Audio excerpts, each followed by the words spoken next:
കാറ്റത്തെ കിളിക്കുടിലെ upcoming എപ്പിസോഡിലേക്ക് എല്ലാവർക്കും സ്വാഗതം. അങ്ങനെ ഹരീഷ് ബൈക്കിൽ നീതുവിനെയും കൂട്ടി നീതുവിൻ്റെ വീട്ടിലേക്ക് വരുവാണ്. ബൈക്കിൽ നിന്നും നീതു താഴെ ഇറങ്ങുന്നുണ്ട്. തൻ്റെ വീടിന് മുന്നിൽ കൂടി നിൽക്കുന്ന അയലത്തെ സ്ത്രീകളെയെല്ലാം നീതു നോക്കുവാണ്. എന്നിട്ട് അവരോട് ചോദിക്കുന്നുണ്ട്, അല്ല നിങ്ങളെല്ലാവരും എന്താ ഇവിടെ കൂടി നിൽക്കുന്നത്? നിങ്ങളുടെ വീട്ടിൽ നിങ്ങൾക്ക് ജോലിയൊന്നും ഇല്ലേ? അപ്പോൾ അവർ പറയുന്നുണ്ട്, അല്ല നീ ആരുടെ കൂടി ഓടിപ്പോയെന്ന് പറഞ്ഞു, അത് കേട്ടിട്ട് വന്നതാ. ഇത് കേട്ട് നീതു പറയുന്നുണ്ട്, ഞാൻ എൻ്റെ ബോയ് ഫ്രണ്ടിനെ കാണാൻ വേണ്ടി പോയതാ. അവൻ തന്നെ എന്നെ വീട്ടിൽ കൊണ്ടുവന്ന് വിടുകയും ചെയ്തു. ഇനി എല്ലാവരും പൊയ്ക്കോ എന്ന് പറയുവാണ്. അതിനുശേഷം ഹരീഷിനോട് പറയുന്നുണ്ട്, ഹരീഷേ ഇനി നീ പൊയ്ക്കോ. ഹരീഷ് നീതുവിൻ്റെ വീട്ടിലേക്ക് നോക്കുവാണ്. വീടിൻ്റെ ഉമ്മറത്ത് തന്നെ നീതുവിൻ്റെ അമ്മയും അച്ഛനും ചേട്ടനും നിൽപ്പുണ്ട്. ചേട്ടൻ്റെ രൂക്ഷമായ നോട്ടം കണ്ട് ഹരീഷ് നീതുവിനെ തന്നോട് ചേർത്ത് പിടിച്ചുകൊണ്ട് പറയുന്നുണ്ട്, ഇനി നിങ്ങൾ ഇവളെ അടിക്കുകയോ വഴക്കു പറയുകയോ ചെയ്താൽ ആരും ചോദിക്കാനില്ല എന്ന് കരുതരുത്, ഞാനുണ്ട് അവൾക്ക് വേണ്ടി ചോദിക്കാൻ. ഇത് കേട്ട് നീതുവിന് ഒരുപാട് അഭിമാനം തോന്നുന്നുണ്ട്. നീതു ചിരിയോടെ ഹരീഷിനോട് പറയുന്നുണ്ട്, ശരി ഹരീഷ്, ഞാൻ നിനക്ക് വിളിക്കാം കേട്ടോ. ഹരീഷ് പെട്ടെന്ന് തന്നെ അവിടെ നിന്നും പോരുന്നുണ്ട്. നീതു തൻ്റെ ബാഗും എടുത്ത് അകത്തേക്ക് കയറുകയാണ്. അപ്പോൾ ചേട്ടൻ ദേഷ്യത്തോടെ പറയുന്നുണ്ട്, നിൽക്കടി അവിടെ, നീ എങ്ങോട്ടാ കയറി വരുന്നത്? നീ ഇവിടെ നിന്നും ബാഗും എടുത്തോണ്ട് പോയതല്ലേ, പിന്നെ എന്ത് മോന്തം കൊണ്ടാടി നീ ഇങ്ങോട്ടേക്ക് കയറി വരുന്നത്? ഇത് കേട്ട് നീതു ചോദിക്കുന്നുണ്ട്, അല്ല നീ എന്ത് വിചാരിച്ചു, ഞാൻ തിരിച്ചു വന്നില്ലെങ്കിൽ അച്ഛൻ്റെ സ്വത്ത് മുഴുവൻ നിനക്ക് അടിച്ചു മാറ്റാമെന്നോ? ഇത് കേട്ട് ചേട്ടൻ പറയുന്നുണ്ട്, പിന്നെ സ്വത്ത് വാടക കൊടുക്കാൻ പോലും നേരാവണ്ണം കഴിയുന്നില്ല. ഇത് കേട്ട് അമ്മയ്ക്ക് ദേഷ്യം വരുവാണ്. അമ്മ ചോദിക്കുന്നുണ്ട്, എന്തിനാടാ നിന്റെ പെങ്ങൾ വല്ലവൻ്റെയും കൂടെ പോയതിന് എൻ്റെ ഭർത്താവിനെ പറയുന്നത്? നീ എന്തിനാടി ഇങ്ങോട്ടേക്ക് തിരിച്ചു വന്നത്? വീട്ടിൽ നിന്നും ഇറങ്ങിപ്പോയി ഞങ്ങളെ മാനം കെടുത്തിയതും പോരാ, അവനോടൊപ്പം ബൈക്കിൽ ഒരുമിച്ച് വന്ന് ഇറങ്ങിയിരിക്കുന്നു. നിന്നോട് ഞാൻ പറഞ്ഞില്ലേ നിനക്ക് പുറത്തു പോയി ജീവിക്കാനൊന്നും കഴിയില്ല എന്ന്. ഇപ്പോൾ കണ്ടില്ലേ അവൻ നിന്നെ ഇവിടെ വിട്ടിട്ട് പോയത്. ഇങ്ങനെയുള്ള അവനോടൊപ്പമാണോടി നീ ജീവിക്കാൻ പോകുന്നത്? നീ ഒരിക്കലും നന്നാവത്തില്ല എന്നും പറഞ്ഞുകൊണ്ട് അമ്മ അവളെ അടിക്കുകയാണ്. നീതു പറയുന്നുണ്ട്, എന്നെ അവൻ ഇവിടെ കൊണ്ടുവന്ന് വിട്ടതല്ല, ഞാനാണ് അവനോട് പറഞ്ഞത് എന്നെ വീട്ടിലേക്ക് വിടാൻ. നിങ്ങൾ വിഷമിക്കുമല്ലോ എന്നോർത്താണ് ഞാൻ ഇങ്ങോട്ട് വന്നത്, അതിപ്പോൾ തെറ്റായിപ്പോയോ? ഞാനിവിടെ വരുമ്പോൾ വീടിന് മുന്നേ നിറച്ചും ആളുകളായിരുന്നു. ഞാനിവിടെ തിരിച്ചു വന്നതുകൊണ്ട് മാത്രമാണ് അവരിവിടെ നിന്നും പോയത്. അല്ലെങ്കിലേ ഇന്ന് രാത്രി വരെയും ഇവിടെ നിന്നേനെ. നേരം വെളുത്ത് നിങ്ങൾ പുറത്തേക്ക് ഇറങ്ങുമ്പോൾ കാണുന്നവർ ചോദിക്കും, നിങ്ങളുടെ മകൾ എവിടെ പോയി എന്ന്. അപ്പോൾ നിങ്ങൾ എന്തു മറുപടി പറയും? ഇത് കേട്ട് ചേട്ടൻ ദേഷ്യത്തോടെ പറയുന്നുണ്ട്, ചോദിക്കുന്നവരോട് ഞങ്ങൾ നീ അങ്ങ് മരിച്ചുപോയി എന്ന് പറഞ്ഞേനെ. അമ്മയും ചോദിക്കുന്നുണ്ട്, ഓ അപ്പോൾ അതായിരിക്കും നീ അവൻ്റെ കൂടെ ഇവിടെ വന്ന് ഇറങ്ങിയത്. നീ എന്താടി അവിടെ നിൽക്കുന്നവരോട് പറഞ്ഞത്? നിന്റെ ബോയ് ഫ്രണ്ടിനെ കാണാൻ പോയതാണ്, കാണാൻ പോയി തിരിച്ചു വന്നു എന്നല്ലേ? നീ അതിനാണോടി ഇവിടെ നിന്നും ഇറങ്ങിപ്പോയത്? എന്നിട്ട് അവനെയും കെട്ടിപ്പിടിച്ച് വീടിന് ഉമ്മറത്ത് വന്ന് ഇറങ്ങിയിരിക്കുന്നു. നാണമില്ലേടി നിനക്ക്? എന്തിനാടി ഇങ്ങോട്ടേക്ക് തിരിച്ചു വന്നത്? പോയ വഴി അങ്ങ് പോവാമായിരുന്നില്ലേ? വീണ്ടും തിരിച്ചു വന്ന് ഞങ്ങളെ മാനം കെടുത്താൻ വേണ്ടിയിട്ടാണോ? ഇത് കേട്ട് നീതു പറയുന്നുണ്ട്, ഞാൻ തനിയെ തിരിച്ചു വന്നതൊന്നും അല്ല, എന്നെ അവൻ പറഞ്ഞ് മനസ്സിലാക്കി ഇങ്ങോട്ടേക്ക് വിട്ടതാണ്. എന്നോട് ഹരീഷ് പറഞ്ഞു, നിങ്ങൾ വളരെ വിഷമിച്ചിട്ടായി ഇരിക്കുന്നത്, നീ നിന്റെ വീട്ടിലേക്ക് പോ എന്ന് പറഞ്ഞിട്ടാണ് എന്നെ ഇങ്ങോട്ടേക്ക് തിരിച്ചു വിട്ടത്. ഇനിയും എൻ്റെ തീരുമാനത്തിന് മാറ്റമൊന്നുമില്ല. ഞാൻ ഇപ്പോഴും ഹരീഷിനെ സ്നേഹിക്കുന്നു, ഹരീഷ് എന്നെയും സ്നേഹിക്കുന്നുണ്ട്. ഞങ്ങൾ പെട്ടെന്ന് തന്നെ വിവാഹിതരാവും. ഇത് കേട്ട് ദേഷ്യം വന്ന അമ്മ പറയുന്നുണ്ട്, ദേ നീ എപ്പോൾ ഇങ്ങോട്ടേക്ക് തിരിച്ചു വന്നോ ഇനി മുതൽ ഞാൻ പറയുന്നതായിരിക്കും നീ കേൾക്കേണ്ടി വരിക, അല്ലാന്നുണ്ടെങ്കിലുണ്ടല്ലോ എന്ന് പറഞ്ഞുകൊണ്ട് അവളെ അടിക്കാനായി കൈയോങ്ങുന്നുണ്ട്. ഒന്നുകിൽ ഞങ്ങൾ പറഞ്ഞതനുസരിച്ച് ഈ വീട്ടിൽ താമസിക്കുക, അല്ലാന്നുണ്ടെങ്കിൽ ഈ വീട്ടിൽ നിന്നും ഇറങ്ങിപ്പോവുക. അവളെങ്ങോട്ടും പോവത്തില്ല അമ്മേ, അവളെ ഇവിടെ കൊണ്ടുവന്ന് തിരിച്ചു വിട്ടത് കണ്ടില്ലേ എന്ന് വളരെ പരിഹാസ സ്വരത്തിൽ ചേട്ടൻ ചോദിക്കുമ്പോൾ നീതുവിന് ദേഷ്യം വരുന്നുണ്ട്. നീതു പറയുന്നുണ്ട്, ആരാ കൊണ്ടുവന്ന് വിട്ടത്? എന്നെ ആരും കൊണ്ടുവന്ന് വിട്ടതല്ല, ഞാൻ പറഞ്ഞിട്ടാണ് അവനിവിടെ കൊണ്ടുവന്ന് വിട്ടത്. എൻ്റെ ദേഹത്ത് ആരെങ്കിലും തൊട്ടാലുണ്ടല്ലോ, എന്നെ ഉപദ്രവിച്ചാൽ ആ നിമിഷം ഹരീഷ് ഇവിടെ എത്തും. ഇത് കേട്ടപ്പോൾ അമ്മയ്ക്ക് ദേഷ്യം വരുന്നുണ്ട്. അമ്മ അവളെ പൊതിരെ തല്ലുവാണ്. എന്നിട്ട് ചോദിക്കുന്നുണ്ട്, ആരാടി നിന്നെ എന്നോട് ചോദിക്കാൻ വരിക? നിന്നെ തല്ലിയാൽ ആരാ ചോദിക്കാൻ വരിക? ഞാനൊന്ന് കാണട്ടെ. ദേ നോക്ക്, നിന്റെ ചേട്ടൻ പറഞ്ഞത് ശരിയല്ലേ? ഒരു ദിവസം പോലും നിന്നെ സഹിക്കാൻ അവനക്ക് കഴിഞ്ഞില്ല. അതിനു മുന്നേ അവനിവിടെ കൊണ്ടുവന്ന് വിട്ടു. ഇപ്പോൾ നിന്റെ അവസ്ഥ എന്താണെന്ന് നിനക്ക് മനസ്സിലായില്ലേ? ഇതിലും മീതെ ഇനി അവനെ കാണാനെന്നും പറഞ്ഞ് ഇവിടെ നിന്നും പുറത്തു പോയാൽ എൻ്റെ കൈകൊണ്ട് തന്നെ നിന്റെ അവസാനമായിരിക്കും. അമ്മേ, ഇവളോട് ഇങ്ങനെയൊന്നും സംസാരിച്ചാൽ പോരാ. അവളുടെ കൈയും കാലും ഒടിച്ച് ഇവിടെ ഇടണം. അപ്പോൾ അവൾ എങ്ങനെ പുറത്തേക്ക് പോകുമെന്ന് നമുക്കൊന്ന് കാണാമല്ലോ എന്നും പറഞ്ഞുകൊണ്ട് ചേട്ടൻ വടിയെടുക്കാനായി പുറത്തേക്ക് പോവാണ്. ഇതേ സമയം നീ പോടാ പൊറുക്കി എന്നും പറഞ്ഞുകൊണ്ട് നീതു റൂമിൽ കയറി വാതിൽ ലോക്ക് ചെയ്യുന്നുണ്ട്. ചേട്ടൻ വടിയും എടുത്തുകൊണ്ട് ഓടി വരുവാണ്. അപ്പോഴേക്കും നീതു ഡോർ ലോക്ക് കഴിഞ്ഞിരുന്നു. ഡോറിൽ തട്ടിക്കൊണ്ട് നീതു ഡോറ് തുറക്കെന്ന് പറയുവാണ്. നീ പോടാ എന്ന് പറയുന്നുണ്ട് നീതു. അമ്മേ, കണ്ടില്ലേ, അവൾ ലോക്ക് ചെയ്തിട്ട് ഇരിക്കുന്നത് കണ്ടില്ലേ? ഞാൻ വാതിൽ ചവിട്ടി തുറക്കുമെന്ന് പറയുവാണ് ചേട്ടൻ. അവൻ വീണ്ടും ഡോറിൽ ആഞ്ഞടിക്കുന്നുണ്ട്. എന്നിട്ട് നീതുവിനെ വിളിക്കുകയാണ്. ഇത് കണ്ട് അച്ഛൻ അവനോട് പറയുന്നുണ്ട്, നീ ഒന്ന് അടങ്ങിയിരിക്കടാ. അവൻ ദേഷ്യത്തോടെ അമ്മയുടെ അടുത്തേക്ക് വരികയാണ്. അമ്മ ഇവളെ വെറുതെ വിടാൻ പോവുകയാണോ? ഇത് കേട്ട് അമ്മ പറയുന്നുണ്ട്, ആരാടാ അങ്ങനെ പറഞ്ഞത്? അവൻ ഡോറ് തുറന്ന് എപ്പോഴെങ്കിലും പുറത്തേക്ക് ഇറങ്ങുമല്ലോ, അന്നേരം നീ പറഞ്ഞതുപോലെ ഞാൻ അവളുടെ കൈയും കാലും ഒടിച്ച് ആ റൂമിലിടും. അപ്പോൾ അവൾ എങ്ങനെ ഈ വീടിന് പുറത്തു പോകുമെന്ന് എനിക്കറിയണം. അവൻ എങ്ങനെ അവളെ തേടി ഇവിടെ എത്തുമെന്നും എനിക്കറിയണം. നിങ്ങളിങ്ങനെ അലറി വിളിച്ച് ഉള്ള മാനം കൂടി പോകുമല്ലോ എന്ന് അച്ഛൻ പറയുന്നുണ്ട്. ഇത് കേട്ട് അമ്മ പറയുന്നുണ്ട്, ഓ പിന്നെ ഇനി എന്ത് മാനമാ പോവാനുള്ളത്? എല്ലാം നിങ്ങളുടെ മകൾ കളഞ്ഞു കുളിച്ചില്ലേ? ഇനി രണ്ടിലൊന്ന് അറിഞ്ഞിട്ടേ കാര്യമുള്ളൂ എന്നും പറഞ്ഞുകൊണ്ട് അമ്മ അവിടെ തന്നെ ഇരിക്കുകയാണ്. ഇതേ സമയം ഹരീഷ് തനിയെ ബൈക്കിൽ വരുന്നത് കണ്ട് അച്ഛൻ ചോദിക്കുന്നുണ്ട്, എടാ, നിന്നോടൊപ്പം ഒരു പെൺകുട്ടി ഉണ്ടായിരുന്നില്ലടാ, നീ അതിനെ വഴിയിൽ വിട്ടിട്ട് പോന്നോ? എന്തിനാടാ നീ അങ്ങനെ ചെയ്തത്? നിന്നെയും വിശ്വസിച്ച് വീട്ടിൽ നിന്നും ഇറങ്ങി വന്ന പെൺകുട്ടിയല്ലേ? അപ്പോൾ അതിനെ എവിടെയെങ്കിലും കളഞ്ഞിട്ട് വരാൻ പാടുണ്ടോ എന്ന് ചോദിക്കുമ്പോൾ ഹരീഷ് ഒന്നും മിണ്ടുന്നില്ല. അച്ഛൻ്റെ മുഖത്തേക്ക് ഇങ്ങനെ സൂക്ഷിച്ചു നോക്കുക. എന്നിട്ട് അങ്ങ് അകത്തേക്ക് കയറി പോകുന്നുണ്ട്.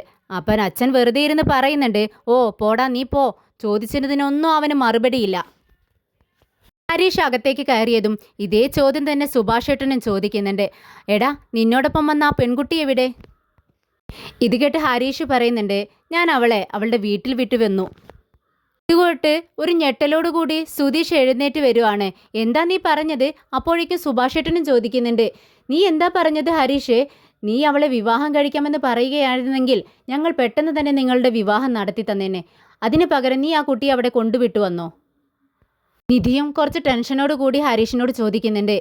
നീതു എന്നോട് പറഞ്ഞിട്ടുണ്ടായിരുന്നു അവളുടെ അമ്മയും ചേട്ടനും അവളെ നന്നായി അടിക്കുമെന്ന്. അപ്പോൾ ഈ ഒരു അവസ്ഥയിൽ അവളെ തിരിച്ച് വീട്ടിൽ ചെന്ന് വിടുമ്പോൾ ഇനിയും അതുപോലെ തന്നെ അവളോട് പെരുമാറില്ലേ? അവൾ ഓക്കെ ആണോ എന്ന് ചോദിക്കുകയാണ്. എന്നാൽ ഹരീഷ് ഒന്നും മിണ്ടാതെ നിൽക്കുകയാണ്. ഇത് കണ്ട് സുഭാഷ് ഏട്ടൻ വീണ്ടും ചോദിക്കുന്നുണ്ട്, എന്താ ഹരീഷ് സംഭവിച്ചത്? അപ്പോൾ ഹരീഷ് പറയുന്നുണ്ട്, ഞങ്ങൾ രണ്ടുപേരും സംസാരിച്ച് തീരുമാനമെടുത്തതാണ്. ഇപ്പോൾ ഒരു വിവാഹം വേണ്ടെന്ന് ഞങ്ങൾ തീരുമാനിച്ചു. അതുപ്രകാരം അവളെ അവളുടെ വീട്ടിൽ കൊണ്ടു ചെന്നാക്കി. അവിടെ എന്ത് സംഭവിച്ചാലും അവളെന്നെ വിളിക്കാമെന്ന് പറഞ്ഞിട്ടുണ്ട്. പെട്ടെന്ന് സുധീഷ് ചോദിക്കുന്നുണ്ട്, എടാ, അവളുടെ കയ്യിൽ ഫോണില്ലല്ലോ, അത് അവളുടെ അമ്മ എറിഞ്ഞുടച്ചൊന്നല്ലേ പറഞ്ഞത്? ഇത് കേട്ട് ഹരീഷ് പറയുന്നുണ്ട്, ഞാനൊരു ഫോൺ അവൾക്ക് വാങ്ങിച്ചു കൊടുത്തിട്ടുണ്ട്. എന്തെങ്കിലും പ്രശ്നമുണ്ടായാൽ അവൾ എന്നെ വിളിക്കാമെന്ന് പറഞ്ഞിട്ടുണ്ട്, നമുക്ക് നോക്കാം. ഇത് കേട്ട് സുധീഷ് ചോദിക്കുന്നുണ്ട്, വിവരമുണ്ടാടാ നിനക്ക്?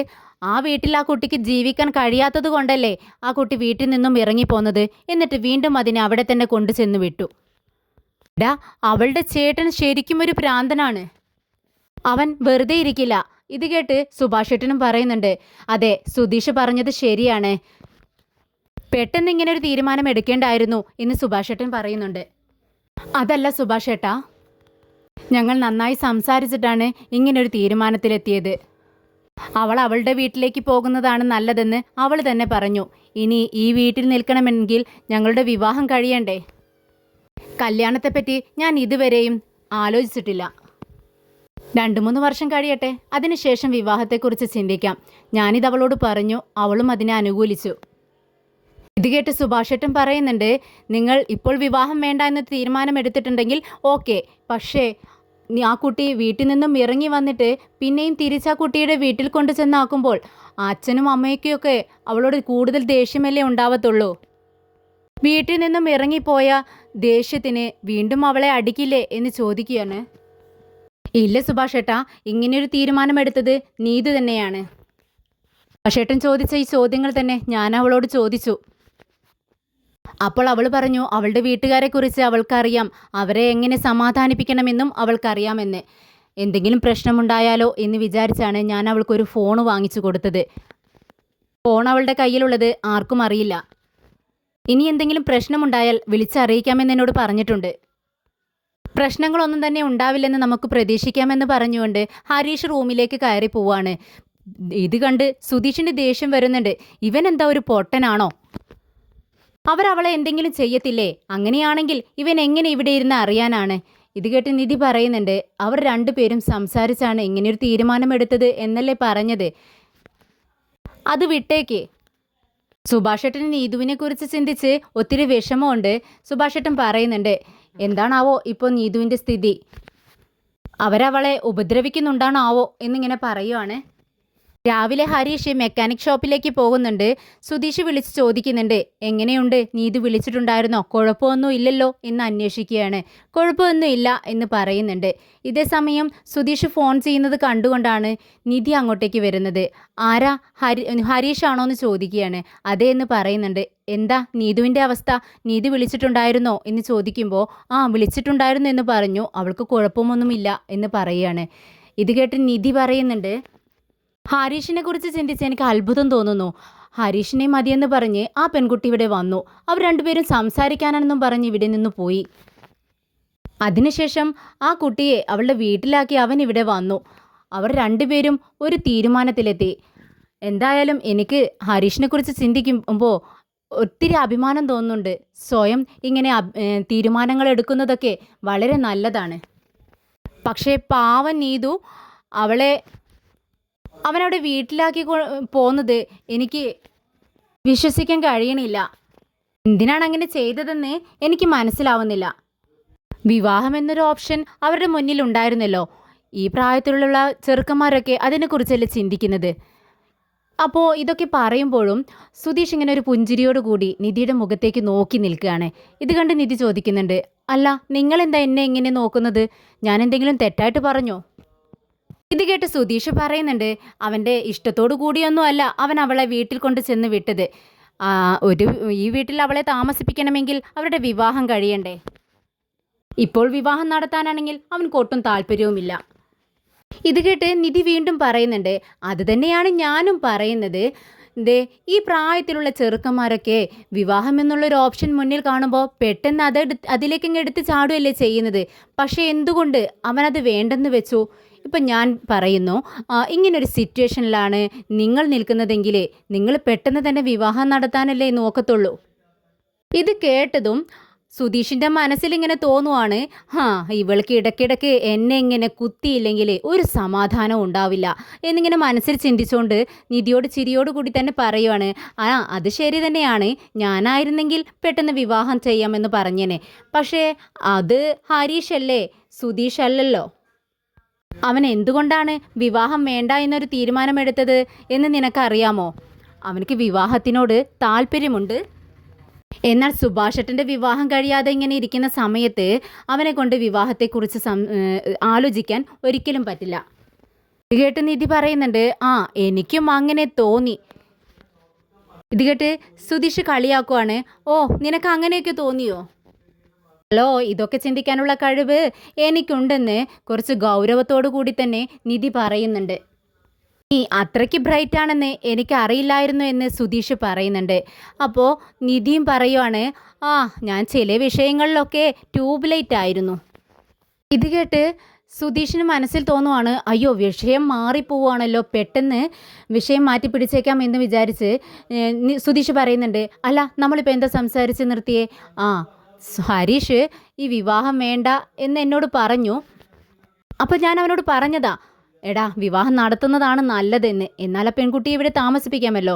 പക്ഷേ അവൻ എന്താണ് ചിന്തിക്കുന്നതെന്ന് വെച്ചാൽ, ഓൾറെഡി എൻ്റെ വിവാഹം കഴിഞ്ഞു, ഇനി അവൻ്റെ കൂടി വിവാഹം കഴിയുന്ന സമയത്ത് നമ്മുടെ സുഭാഷേട്ടൻ്റെ വിവാഹം ഒരിക്കലും നടക്കാതിരുന്നാലോ എന്നാണ് അവൻ ചിന്തിക്കുന്നത്.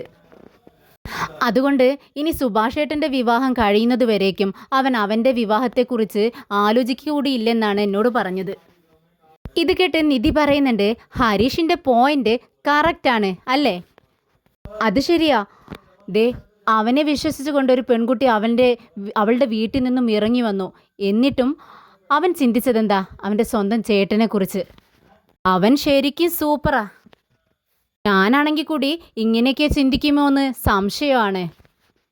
ഇത് കേട്ട് നിധി പറയുന്നുണ്ട്, ഹരീഷ് ഒരു ഡിഫറൻ്റായ ക്യാരക്ടർ തന്നെയാണ്. ശരിയാണ്. ദേ, നീതുവിൻ്റെ കയ്യിൽ ഫോണില്ലെന്ന് അറിഞ്ഞിട്ടും അവൾക്ക് വേണ്ടി ഒരു ഫോൺ വാങ്ങിച്ചു കൊടുത്തിരിക്കുന്നു. അവൻ്റെ അടുത്ത് എത്ര സ്നേഹത്തോടെയാണ് പെരുമാറുന്നതൊക്കെ. അവൻ ഇത്രയ്ക്ക് ക്ഷമയുള്ള ഒരുത്തനാണെന്നും എനിക്ക് അറിയില്ലായിരുന്നു. ഇത് കേട്ട് നിധി പറയുന്നുണ്ട്, ചിലപ്പോൾ നീതു ഹരീഷിൻ്റെ ഈ ക്ഷമയും എല്ലാം കണ്ടിട്ട് തന്നെ ആയിരിക്കും അവളുടെ വീട്ടിൽ നിന്നും ഇറങ്ങി വന്നത്. പൊതുവേ ഈ പെൺകുട്ടികളൊന്നും ഇത്രയ്ക്കും ക്ഷമയുള്ള ആൺകുട്ടികളെയൊന്നും അങ്ങനെ വെറുതെ കളഞ്ഞു കുളിക്കത്തില്ല. നീതു ഇപ്പോൾ ഹരീഷിനെ എത്രത്തോളം സ്നേഹിക്കുന്നുണ്ടെന്ന് എനിക്ക് മനസ്സിലായി. ഹരീഷും ഇത്തരമൊരു സ്നേഹത്തിന് അർഹനാണ്. ഇത് കേട്ട് സുധീഷ് പറയുന്നുണ്ട്, അത് ശരി തന്നെയാണ്. ഹരീഷ് ചേട്ടനെക്കുറിച്ച് ചിന്തിച്ചപ്പോൾ ഞാൻ ആ പെൺകുട്ടിയെക്കുറിച്ച് ചിന്തിച്ചില്ലേ. അവൾ ഇനി അവളുടെ വീട്ടിൽ തിരിച്ചു ചെന്നാൽ അവളുടെ വീട്ടുകാർ അവൾ വഴക്ക് പറയത്തില്ലേ എന്നൊക്കെയല്ലേ ഞാൻ ചിന്തിച്ചത്. അപ്പോൾ നീ എന്നെയും കുറച്ച് പുകഴ്ത്തുന്നത് നല്ലതാണ്. എന്നാൽ ഇതൊക്കെ കേട്ട് നിധി സുധീഷിൻ്റെ മുഖത്തേക്ക് സൂക്ഷിച്ചു നോക്കുവാണ്. അപ്പോൾ സുധീഷ് പറയുന്നുണ്ട്, എന്താ ഇങ്ങനെ നോക്കുന്നത്? ഞാൻ പറഞ്ഞത് ശരിയല്ലേ? ഇത് കേട്ട് ഒന്നും മിണ്ടാതെ നിധി അകത്തേക്ക് കയറി പോവാണ്. അപ്പോൾ സുധീഷ് മനസ്സിൽ ചിന്തിക്കുന്നുണ്ട്, ഇതുപോലെ ഹരീഷിനെ നല്ലത് പറയുന്നത് പോലെ എന്നെയും പറ്റി വേറെ ആരോടെങ്കിലും നിധി ഇങ്ങനെ നല്ലത് പറയുമോ? ഇവിടുന്ന് അങ്ങനെയൊന്നും സ്വപ്നത്തിൽ പോലും കരുതണ്ട. ഇതേ സമയം നീതു റൂമിൽ നിന്നും പുറത്തേക്ക് ഇറങ്ങുന്നതും കാത്ത് അവളുടെ ചേട്ടനും അമ്മയും റൂമിന് പുറത്ത് തന്നെ കാത്തു നിൽക്കുകയാണ്. എടി, നീ ഇങ്ങോട്ടേക്ക് ഇറങ്ങ്. എന്തായാലും ഭക്ഷണം കഴിക്കാനും അല്ലാത്തതിനുമായി നീ പുറത്തേക്ക് ഇറങ്ങുമല്ലോ. അപ്പോൾ ഞാൻ നിന്നെ എടുത്തോളാമെന്ന് അവളുടെ ചേട്ടൻ വിളിച്ചു പറയുന്നുണ്ട്. പെട്ടെന്നാണ് ഡോറിൽ മുട്ടുന്ന സൗണ്ട് കേൾക്കുന്നത്. അവളുടെ ചേട്ടൻ ചെന്ന് ഡോറ് തുറന്നു കൊടുക്കുകയാണ്. അവിടെ 2 വനിതാ പോലീസുകാർ നിൽക്കുന്നത് കാണുന്നുണ്ട്. ഇത് നീതുവിൻ്റെ വീടാണോ എന്ന് ചോദിക്കുകയാണ്. അപ്പം നീതുവിൻ്റെ അച്ഛൻ പറയുന്നുണ്ട്, അതെ, ഇത് നീതുവിൻ്റെ വീട് തന്നെയാണ്. അവൾ എൻ്റെ മകളാണ്. അവൾ റൂമിനുള്ളിലുണ്ട്. അപ്പോൾ വനിതാ പോലീസുകാർ ചോദിക്കുന്നുണ്ട്, ഇത് ആരാണെന്ന്. അമ്മയെ ചൂണ്ടിക്കാട്ടിയാണ് ചോദിക്കുന്നത്. ഇത് അവളുടെ അമ്മയാണ്, ഇത് ചേട്ടനാണെന്ന് പരിചയപ്പെടുത്തുവാണ്. എൻ്റെ മകൾ എന്തെങ്കിലും തെറ്റ് ചെയ്തോ എന്ന് അച്ഛൻ ചോദിക്കുന്നുണ്ട്. ഇത് കേട്ട് അമ്മ കരയാൻ തുടങ്ങി. അയ്യോ, പോലീസ് തേടി വരാൻ മാത്രം അവൾ എന്ത് തെറ്റാണ് ചെയ്തത്? എടി പാപി എന്ന് വിളിച്ചുകൊണ്ടാണ് കരയുന്നത്. നിർത്ത് എന്ന് ഉച്ചത്തിൽ പറയുന്നുണ്ട് പോലീസുകാരി. നീതുവിനെ ഇങ്ങോട്ട് വിളിക്കെന്ന് പറയുന്നുണ്ട്. ഉടനെ തന്നെ നീതുവിൻ്റെ അമ്മ ഉറക്കെ വിളിച്ച് പറയാണ്, നീതു, പോലീസുകാർ വന്നിട്ടുണ്ട്. നീ എന്താടി ചെയ്തത്? നീ ഇങ്ങോട്ട് ഇറങ്ങി വാ എന്ന് പറയുമ്പോൾ പോലീസ് എന്ന് കേട്ടതും നീതു വളരെ ഉത്സാഹത്തോടു കൂടി എഴുന്നേറ്റ് പെട്ടെന്ന് ഡോറ് തുറന്ന് പുറത്തേക്ക് വരുവാണ്. നീതു, ഇതാ പോലീസുകാർ വന്നിരിക്കുന്നെന്ന് അച്ഛൻ പറയുന്നുണ്ട്. നീതു പെട്ടെന്ന് പോലീസുകാരുടെ അടുത്തേക്ക് ചെല്ലുകയാണ്. അവർ നീതുവിനോട് ചോദിക്കുന്നുണ്ട്, അല്ല, നീയാണോ ഞങ്ങൾക്ക് കോൾ ചെയ്തത്? അതെ മാഡം, ഞാൻ തന്നെയാണ് കംപ്ലൈൻറ്റ് ചെയ്തത്. ഇവരൊക്കെയാണോ അത് എന്ന് പോലീസുകാർ ചോദിക്കുന്നുണ്ട്. അതെ മാഡം, ഇവരെല്ലാവരും തന്നെ എന്ന് നീതു അവരെ ചൂണ്ടിക്കാട്ടിക്കൊണ്ട് ചോദിക്കുന്നുണ്ട്. പെട്ടെന്ന് പോലീസുകാർ നീതുവിൻ്റെ അമ്മയോട് ചോദിക്കുന്നുണ്ട്, അല്ല, നിങ്ങളിവളെ ടോർച്ചർ ചെയ്യുന്നുണ്ടോ? പെട്ടെന്ന് നീതുവിൻ്റെ അമ്മ ഞെട്ടിക്കൊണ്ട് ചോദിക്കുന്നുണ്ട്, എന്ത്? എൻ്റെ മോളെ ഞാൻ ടോർച്ചർ ചെയ്യാനോ? ഞാൻ പ്രസവിച്ച എൻ്റെ മോളാണിത്. ഞാൻ എന്തിനാണ് ഇവളെ ടോർച്ചർ ചെയ്യുന്നത്? നിങ്ങളെല്ലാവരും ഇവളെ ടോർച്ചർ ചെയ്യുന്നുണ്ടെന്നാണ് ഇവൾ കംപ്ലൈൻറ്റ് ചെയ്തിരിക്കുന്നതെന്ന് മാഡം പറയുന്നുണ്ട്. അപ്പോൾ പെട്ടെന്ന് അഭിനയിച്ചുകൊണ്ട് നീതുവിൻ്റെ ചേട്ടൻ പറയുന്നുണ്ട്, ഇതെൻ്റെ അനിയത്തിയാണ് മാഡം, ഞങ്ങൾ എന്തിനാണ് ഇവളെ ടോർച്ചർ ചെയ്യുന്നത്? അയ്യോ മാഡം, ഇവർ അഭിനയിക്കുകയാണ്. ദേ, ഇപ്പോൾ തന്നെ ഞാൻ റൂമിൽ കയറി ഡോറ് ലോക്ക് ചെയ്തിട്ട് ഇരുന്നത് എന്തുകൊണ്ടാണെന്ന് അറിയാമോ? പുറത്തിറങ്ങിയാൽ എൻ്റെ കൈയും കാലും ഒടിക്കുമെന്ന് അമ്മയും ചേട്ടനും പറഞ്ഞു. അതുകൊണ്ടാ. ഇവരെ 2 പേരും പേടിച്ചുകൊണ്ടാണ് മാഡം ഞാൻ ഇത്രയും നേരം അകത്തിരുന്നത്. ഇവരെന്നെ ഒരുപാട് അടിക്കുന്നു. ദേ, എൻ്റെ ചേട്ടന് പറയുന്ന ഇവനുണ്ടല്ലോ, എന്നെ ഒരു പശുവിനെ അടിക്കുന്നത് പോലെയാണ് അടിക്കുന്നത്. എനിക്ക് വേദനിക്കുന്നുണ്ട് മാഡം. ഞാൻ നിന്നെ അടിച്ചോടി, എപ്പോഴാണ് നിന്നെ അടിച്ചതെന്ന് ചോദിച്ച് പെട്ടെന്ന് വീണ്ടും അടിക്കാനായിട്ട് നീതുവിൻ്റെ അടുത്തേക്ക് വരുവാണ്. പോലീസുകാർ തടയുന്നുണ്ട്. ദേ, നീ ഞങ്ങളുടെ മുന്നിൽ വെച്ച് തന്നെ ആ കുട്ടിയെ അടിക്കാൻ ഓങ്ങുന്നോടാ. നിന്റെ പേരെന്താടാ? എൻ്റെ പേര് അഖിൽ എന്ന് പറയുന്നു. അപ്പോൾ നിന്റെ ജോലി എന്താണെന്ന് ചോദിക്കുകയാണ്. എനിക്ക് ജോലിയൊന്നും ആയില്ലെന്ന് പറയുന്നുണ്ട്. ഇത് കേട്ട് പോലീസുകാർ പറയുന്നുണ്ട്, ഓഹോ, അത് ശരി, നിനക്ക് ജോലിയൊന്നും ഇല്ലല്ലേ? അപ്പോൾ ജോലി ഇല്ലാത്തത് കൊണ്ടായിരിക്കും വീട്ടിലിരിക്കുന്ന പഠിക്കാൻ പോകുന്ന പെൺകുട്ടിയെ ഇങ്ങനെ ഇട്ട് അടിക്കുന്നത്. എന്നെ ഉപദ്രവിക്കുന്നു എന്ന് പറഞ്ഞുകൊണ്ട് ഈ പെൺകുട്ടി ഒരു പരാതി കൊടുത്താലുണ്ടല്ലോ, നിന്നെ പോക്കി അകത്തിടും. പിന്നെ ഒരു 7 വർഷത്തേക്ക് നിനക്ക് പുറംലോകം കാണാൻ പറ്റത്തില്ല. പിന്നീട് പോലീസുകാർ അമ്മയോട് പറയുന്നുണ്ട്, ദേ നിങ്ങളോട് കൂടിയാണ് ഞാനീ പറയുന്നത്. അല്ല സാറേ, നിങ്ങൾക്കെന്താ ഒന്നും പറയാനില്ലേ? നിങ്ങളുടെ മകളെയല്ലേ ഇങ്ങനെ അടിക്കുന്നതെന്ന് അച്ഛനെ നോക്കിക്കൊണ്ട് ചോദിക്കുകയാണ്.